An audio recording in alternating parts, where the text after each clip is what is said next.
Petrol ఛార్జీలు వాస్తవంగా గతంలో చంద్రబాబు నాయుడు గారు ఉన్నప్పుడు దేశంలో అత్యధికమైనటువంటి 2014-19 మధ్యలో పెట్రోల్ ఛార్జీలు ఆంధ్రాలోనే ఎక్కువ.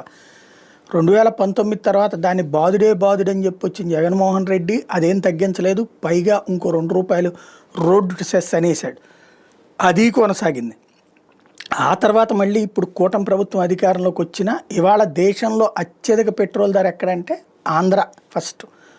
తాజాగా ఇండియా టెక్ అండ్ ఇన్ఫ్రా వాళ్ళకి సంబంధించినటువంటి వేదిక చెప్తున్నటువంటి లెక్క ఏంటయ్యా అంటే, భారతదేశంలో హయ్యెస్ట్ పెట్రోలియం రేటు ₹109.4 ₹109.04 లీటర్కి హయ్యెస్ట్ ఆంధ్రప్రదేశ్, లోయెస్ట్ గుజరాత్ ₹94.65. ఈ రెండిటి మధ్యన ఉన్నటువంటి ₹15 గ్యాప్ ఏదైతే ఉందో అది రాష్ట్ర ప్రభుత్వం సెస్సుల రూపంలో వసూలు చేస్తుంది. వాస్తవంగా 90 నుంచి ₹94, అక్కడ కూడా ₹90 వచ్చేదానికి ఒక ₹4 ట్యాక్స్ వేసుకుంది గుజరాత్. మనం ఏకంగా ₹90 వచ్చేదానికి ₹19 ట్యాక్స్ వేస్తున్నాం. అది ఇక్కడ తేడా. ఏమైనా తగ్గిస్తారా? ఎప్పటికైనా చూడాల్సి ఉంది.